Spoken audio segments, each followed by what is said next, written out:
and we are back to a regular schedule. Our Teacher Appreciation Week has been amazing, but right now, we're gonna sit with Ms. Guzman.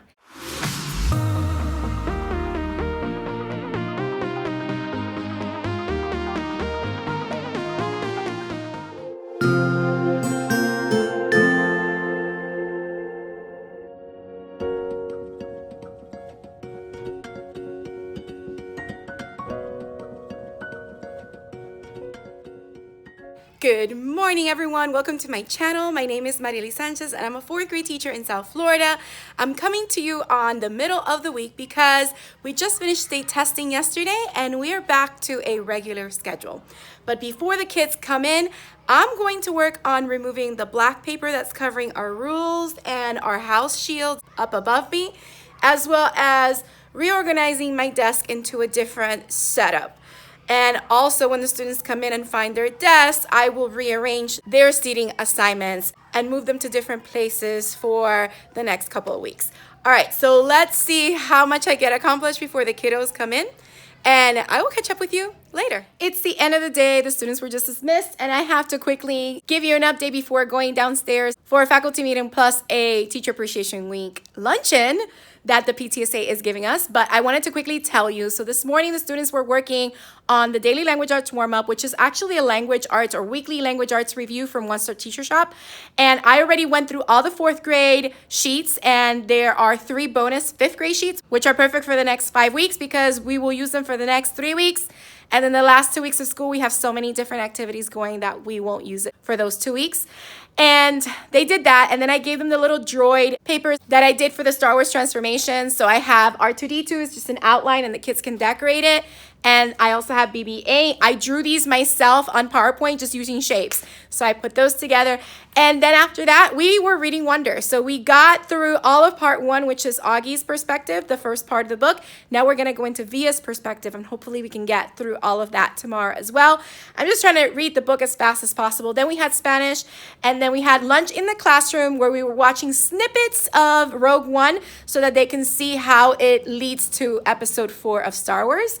And after that, we were doing some math, the getting ready for 5th grade lessons, which went over how to add and subtract money amounts with decimals. So we were doing that, and then I introduced them to Mathzilla, Can't Sleep, which used to be found online, and now I just noticed I did a search for it, and it's nowhere to be found, only on one teacher's website, who I guess happened to upload it to her own teacher website. So I'll show you quickly what that is. So we did that because that introduced the $1 Million Project, which I'll talk to you about later. Actually, I'm going to talk to you about both of those things later because I got to get to this meeting. So I'll see you after the meeting.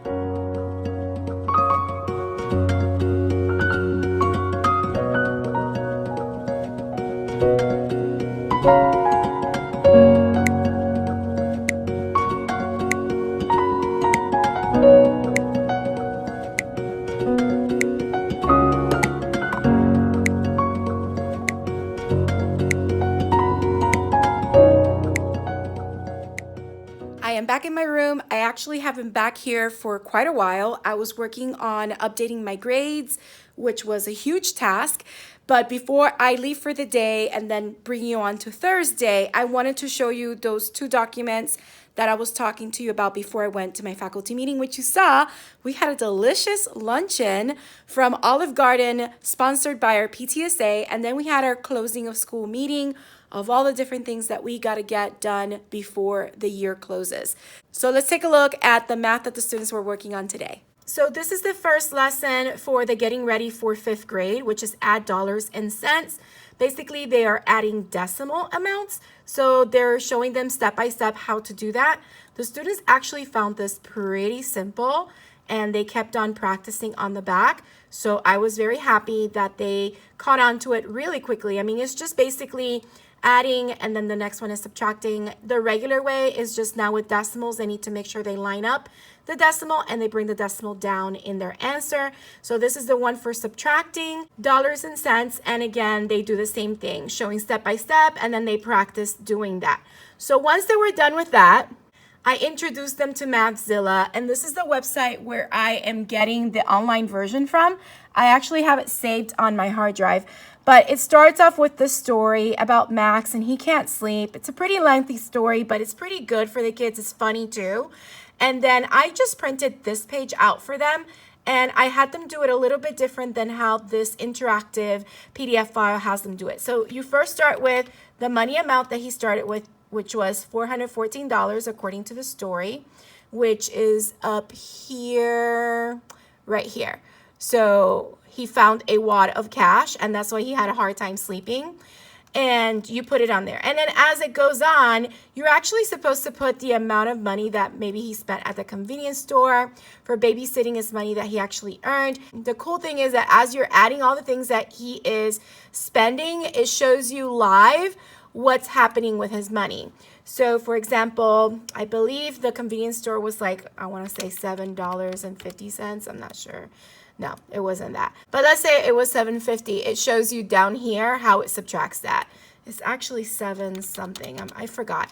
But you get the gist. You do this, and as we read the story, we gather all the information, whether he needs to subtract from his total or add to his total.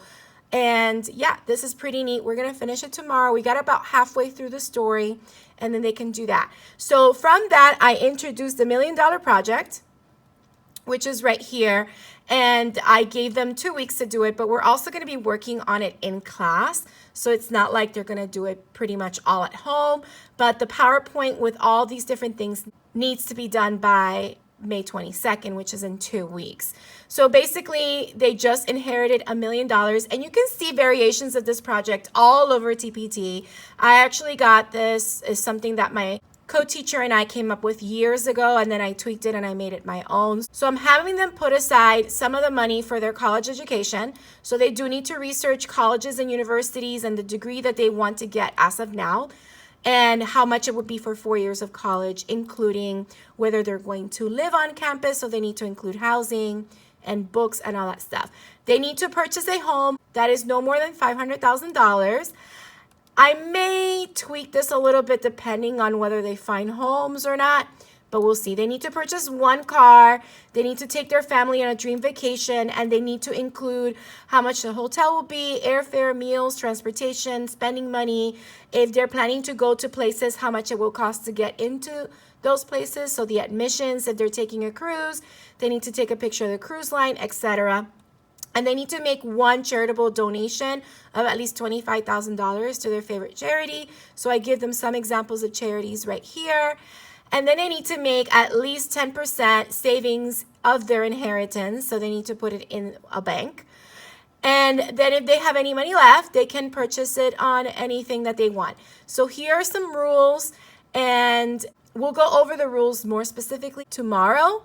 And then this is the expense tracking sheet that they have. So they start with the balance, and then they have to write checks, which I need to make copies of. These are the checks right here. I'm not going to show you more because it has our school address at the bottom, but basically it's in the format of a check. So they write it out to the different things that they need to purchase. And I know that nowadays we don't really write checks, but I wanted to show them how to do it so that they have some experience in budgeting and writing out and planning all of these life events. So here is pretty much what we were doing with our Mathzilla. So the $414, and I was modeling for the students what they needed to do. So they subtract, and this is how much money he has left. Then when he gets the headphones from the street vendor, that's how much he spends. Then this is how much money he has left. He bribes the cop, so they stop flying helicopters above his apartment. So he pays the cop $100. So this is how much he has now. Then he babysits for 2.5 hours, and we have to do 2.5 times the amount of money that he gets, and that's how much he earned. So that was a plus, so we added that to the total. He buys a pacifier for his friend who snores, and that's how much it costs. So then I left a blank so that they do that. And then in the Big Box Smart, he bought a couple of things, and we added them all together, which is right over here, which he needed to help, his friend stop preventing him from sleeping. So that's how much he spends, and then they have to subtract that. So that's pretty much where we left off, and we'll continue. For Wonder, I wrote precept on the board, and I wrote exactly what Mr. Brown says in the book, rules about really important things. And one of the rules that is most important is basically rules that tell us who we are.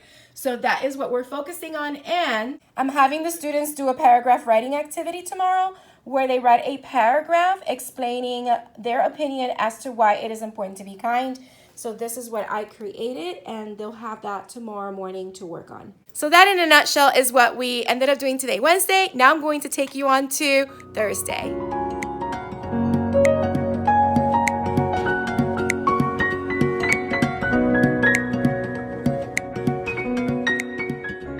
Good morning, everyone, and welcome to Thursday. So the first thing I want to do this morning is I'm not 100% happy with how the desks look. I know I said that yesterday.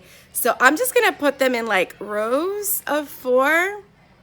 You'll see what I mean when I finish. So let me do that now because in about 5 minutes, the kiddos are coming in and we're going to get our day started. So let's see if I can do this quickly. Okay, this is the new setup. So 4 desks in a row.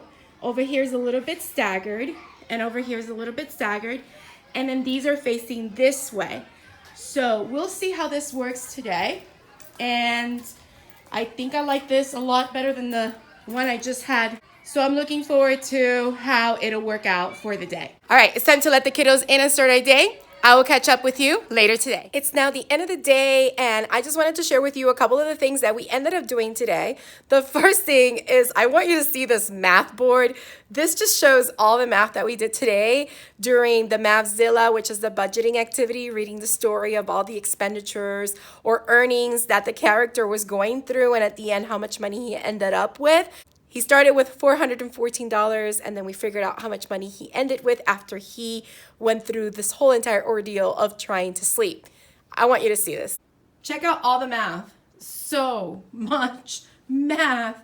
We ended up even having to work on this together to figure out percentage. So his insurance covered 80% of the doctor's bill, which was $175.20.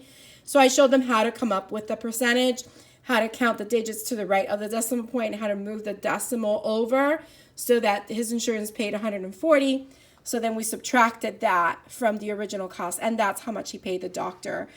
So this is basically everything: the beginning balance, how much he spent at the convenience store, the street vendor, the cop, the babysitting, which he actually earned money, the pacifier, the big box mart, which was multiple things that we needed to add, like I showed you yesterday, the meal with dad, and the pawn shop, which we had to figure out because he first spent $48.15 on a flash drive, but he got short of $30, $117 short of $30 for a soccer ball that he pawned.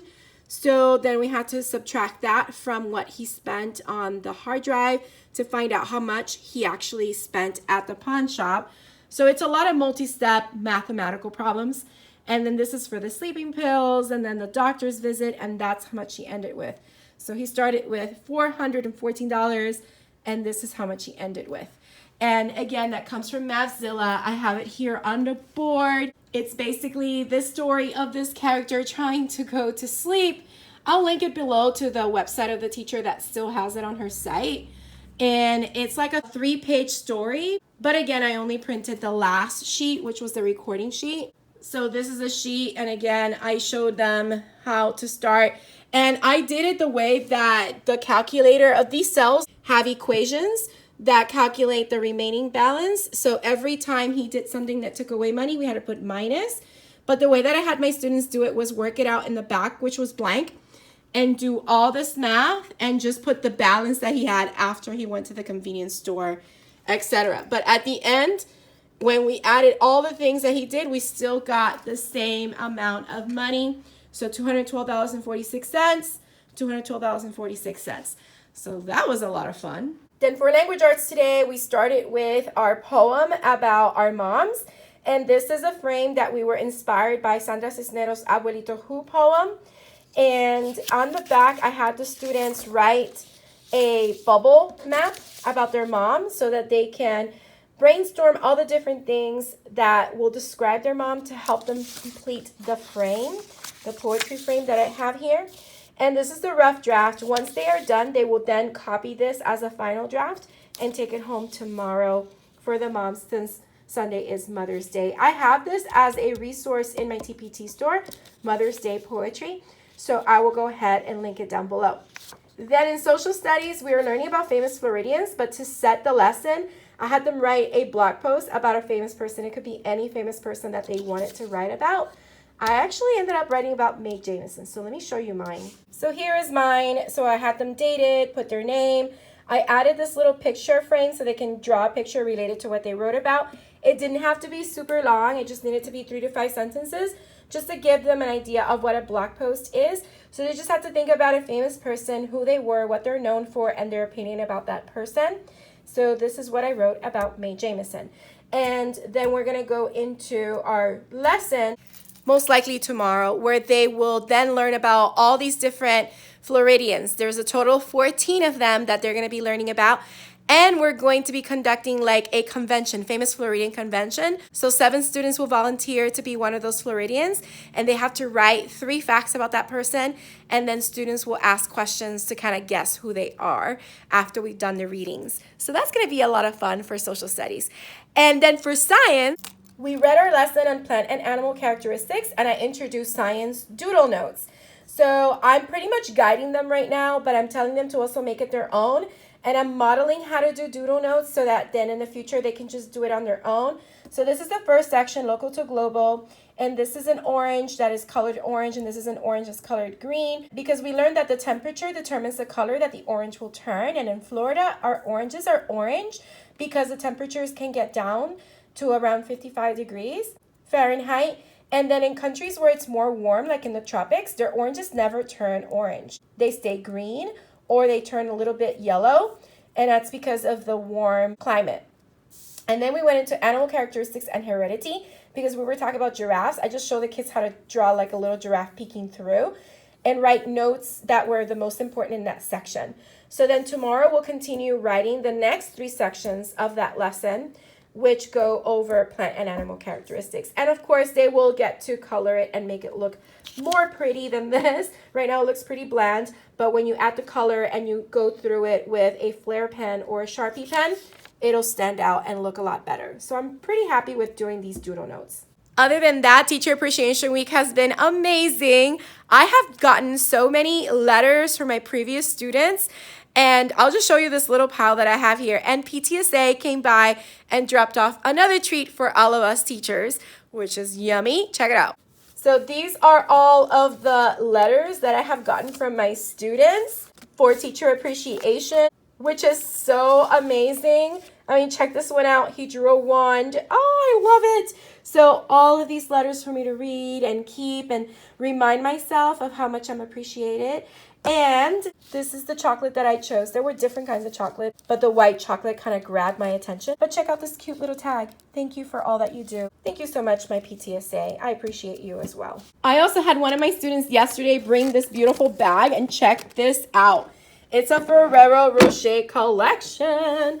How beautiful is this? And the box is very pretty too. And my kids know the way to my heart. Haribo gummy bears, yum. And I also have a beautiful card, and it's just so pretty. I just wanted to show you the front of it. It has a little butterfly, which I love. Your kindness made a difference. Y'all, I feel so appreciated and so happy. And my kids don't need to do this. I already know that they appreciate everything that I do for them. But this is really nice also to get these little treats. So that's pretty much how our Thursday went, other than watching a little Star Wars and having lunch in the classroom so they could do that. And now I'm going to go ahead and move you on to Friday.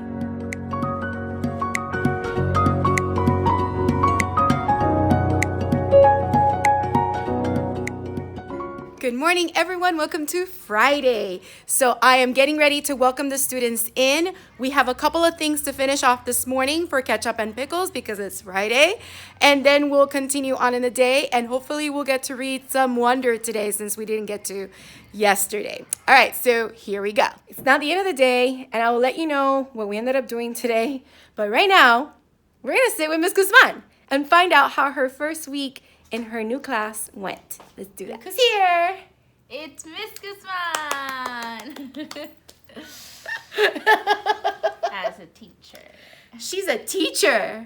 She is no longer a student teacher. She's no longer an FIU student. Mm-hmm. She graduated. I included a clip of your graduation. Yay. Yeah, that was fun. That was a lot of fun. And this was her first week in a third grade class as a full-time teacher. Yes. So- Goals. Hashtag goals. I know. Everything is like working out so beautifully. It's like, wow, look at her go. I'm so grateful. So, yeah, she went from advanced contract to now current contract. So, It feels good. When I saw my name on the roster, I was like, oh my god. it's for real. The whole week though, I've been like, is this real? Like, is my name really here? Like, because I keep expecting another teacher's name and then me as a substitute or something, and then now it's like, no, it's fine. She's not a sub. And she's getting all the emails from the school. Yeah. And she kept saying, because we had our teacher appreciation week luncheon on Wednesday, I'm like, my first week teaching is on teacher appreciation week. Exactly. That's a cute story that I remember forever. And my first week of teaching was on Teacher Appreciation Week. That's right. And that makes my birthday month even more special. Oh, snap. Because I love Teacher Appreciation Week, but I'll always remember this as Teacher Appreciation was when my student teacher got hired as a full-time teacher. What? You're so cute. So, tell us, how's it gone? Anything that you want to share? It was interesting. It was interesting because, like, part of me, honestly, those times that I was like, can I be back in the same class so I can, like, learn more because I don't feel ready? But then it was like, I have been bombarded with an amazing support team. And not just the grade team, but like everyone around me is like, are you okay? How are you doing? Like before I can even ask, they already have copies for me of things that I can do. Like it's been so much help that I am so grateful for this past week. And that has helped a lot, having, the support at the school. Because even from the administrators, which I didn't think I would get, even from like the assistant principal, even the principal, like they're all like asking how I am and how is it going. I don't feel alone, which is really, really nice feeling in the first few days. Also, it was interesting because the first 2 days it was testing, so I didn't really get to spend the whole day with the students. The first time I spent the whole day was Wednesday. That was our back to normal day. Yeah. Teaching has been interesting because I've had to get to know them and make up rules at the same time and try to structure the class at the same time. So, because they're not used to me and I'm not used to them, obviously. So it takes time for them to adjust. And as I get to know them, I'm like, okay, this is not going to work. Let's change this. That's fine, yeah. Every single day, I feel like I'm changing a little something. But I feel that, little by little.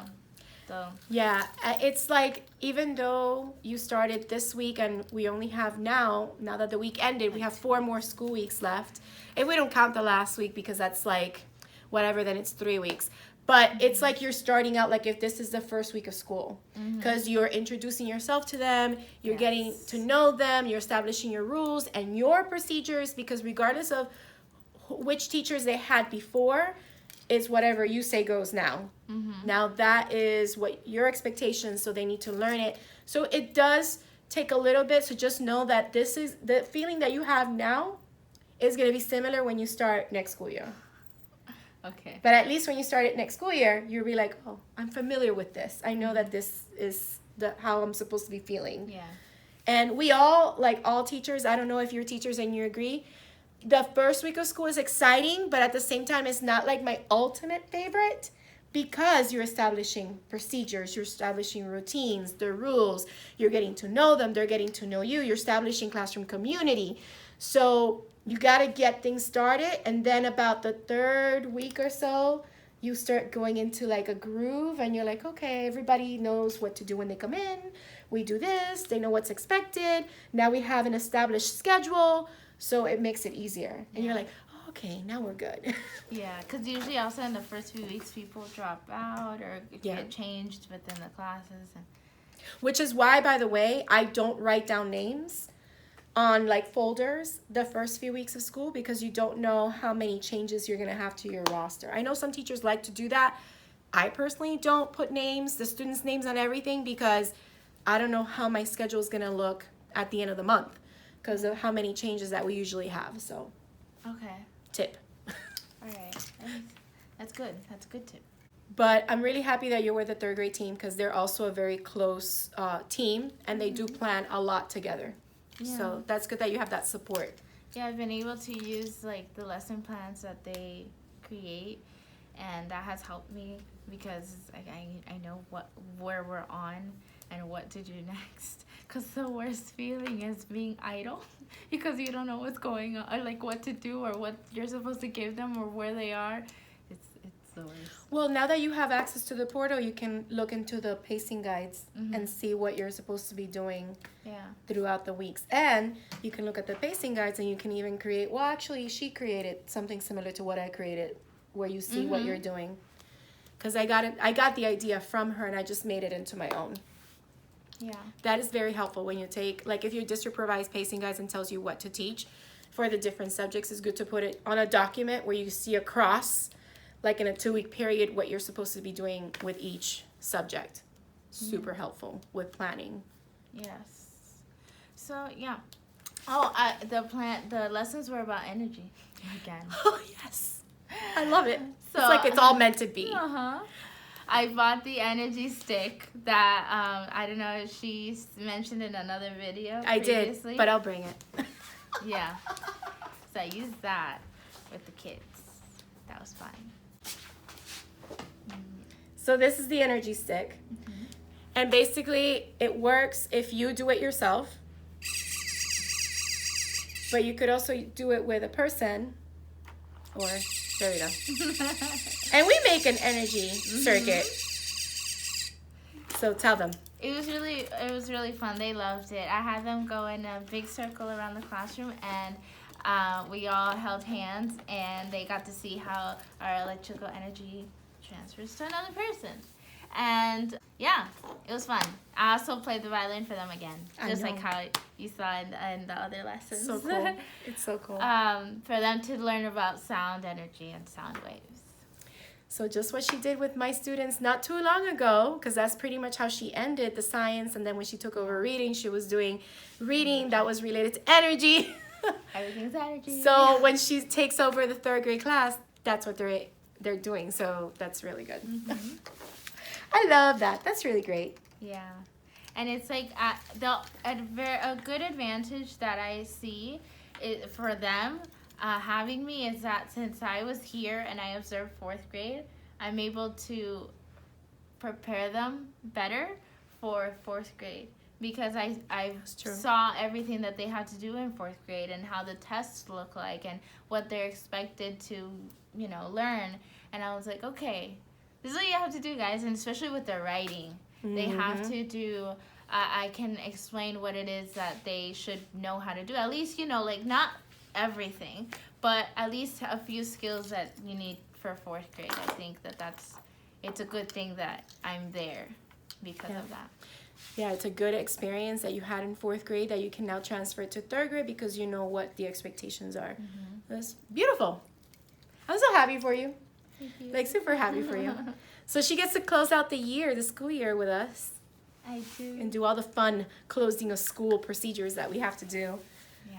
Which, we feel like we have time, but it's flying by, people. We have, for me, I see like 2 full weeks of teaching, and then it's like we have Memorial Day, and then that week is usually where the grades have their class parties and different activities and the award ceremonies, and then it's the last week of school. And that Monday of the last week of school is the last full day because in the last 3 days of school, the kids leave early. So we have early release. They all leave at 1:50 instead of 3:05. And we use that extra time to finalize packing up the classroom and getting it ready for the summer. So it's a lot of things that are going to start happening very fast. Yeah. You're going to think you have a lot of time to do all these awesome lessons, which still do them, but just know you won't have as much time as you think. Yeah. So, and I'm also saying that for myself because I'm putting a lot on my plate as to what I want these kids to do. And I'm looking at the calendar from here and I'm like, it's not going to happen. I don't know. We'll see. We're trying desperately to finish reading Wonder and still have time for Percy Jackson. So Percy Jackson's going to take us 2 weeks to do, and that's all I have right now. So I don't know if I can finish Wonder in 2 days and then see if I can read Percy Jackson super fast. I don't know. Or maybe assign it as homework. True. And then start off on a different page. Very true. Yeah. We'll figure it out. Way, I think we'll figure it out. Okay. It's a good book to finish the year with. But anyway. Fun times. Yeah. Well, this was so nice to sit with you. It was. And update everyone. With you too. If you've missed seeing her face, you get to see her face again. I'm just happy that I'm we share a happy wall. that I'm next to her. I know. I knocked on the wall the other day. Did you hear it? Oh, what time? No, I don't. It was after I left your room. I came to my room and then I knocked over there. I don't know if you could hear it. We should I'm gonna try it right now. we should definitely try it and see if we can like knock on the wall and send each other like Morse code. No, I don't even know what Morse code is. Language. I don't. We share a wall next to you. Our smart next to you. boards, our Promethean boards are like in the same wall, pretty much opposite each other. And our dry erase boards, yeah, and our desks too.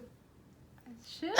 That's true. We should like make a window through the wall. When I was setting up like the desk, I put my desk very much like how your room is set up. I know. Because I just felt comfortable. I told her earlier this week, when I felt lost, I'm like, okay, I'm going to do this like Miss Sanchez, because when I do it like Miss Sanchez, I feel like I'm doing something right. So I set up the room kind of like how she has it set up. That's too cute. I love it. Yeah. I'm so happy for you, friend. I'm so happy for you. And those kids are so lucky to have you. You'll see. Thank you. And yeah, that's been our little update with Miss Guzman. Yay! We have a new segment name. Update with Miss Guzman. But you know what? Something I did want to mention.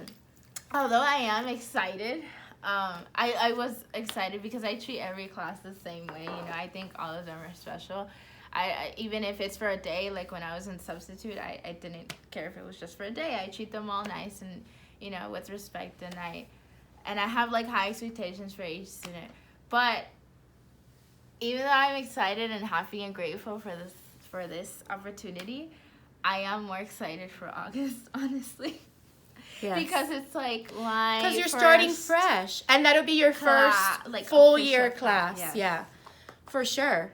But yeah, it's so interesting how our teaching journeys are a little bit like parallel almost, because I got my first job immediately, like before I graduated. So that class was very special to me, but it wasn't the same as when I started again in the fall. And then I started with that class from the August all the way to June, like a full year. Yeah. So I know what she means. Yeah. Oh my gosh, she's experiencing similar things to me. That's great. So that's all. And until next time, we have 2 more full weeks of school, and then that's it. Mm-hmm. Then it's Memorial Day week, which we have Monday off. And then the week after, we have Friday off, because Friday is our last day, but our last day with the kids will be that Thursday. Mm-hmm. So yeah, just 2 full weeks left, and then it's 2 shorter weeks. And then it's summer. Time to, recharge that battery. Because right now it's running a little bit on low. Just keeping it real, people. It's so true. All right, so we're going to get going and enjoy our weekends. And I'll sign off after I say goodbye to my friend here. Yay. But for now, see you later. It's now time to finish off the vlog, but before I do, I wanted to show you my example of the Mother's Day poem that I wrote for my mom and that I have to rewrite on my template. just so I can show you an example of what the kids were writing. And let me tell you, I conferenced with every single one of them except one, I think, because he was doing a makeup test. But I wanted to make sure that they didn't have any spelling errors, that what they wrote made sense for their moms, and then they got to rewrite it on the template. And I also got some more teacher appreciation letters today. I want to show you one that one of my previous students who's currently in 7th grade drew for me and created herself. It's just so beautiful. I wanted to show it. But let me show you the poem first. Here's my Mother's Day poem using the same pattern as the Sandra Cisneros poem of Abuelito Who. So this is my example.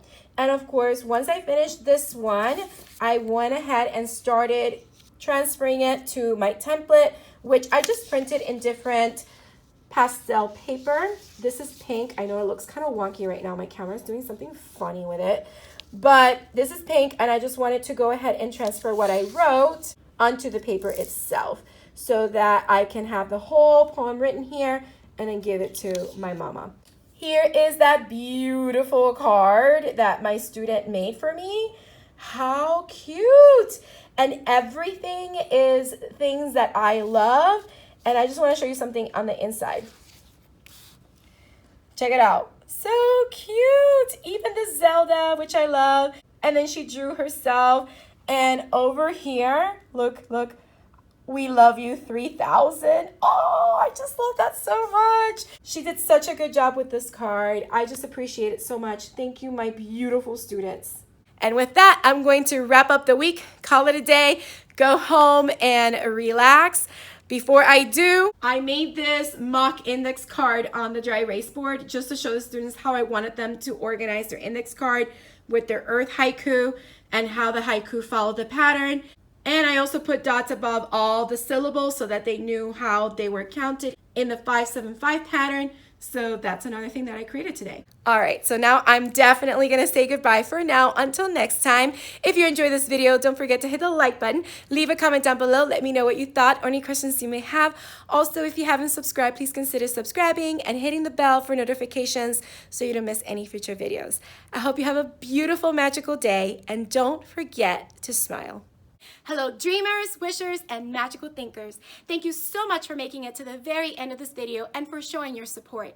If you'd like to subscribe, you can do so by clicking on my picture down here. You can also check out my latest videos here and here. Don't forget to believe in the magic that's inside you because you are capable of great things. See you next time.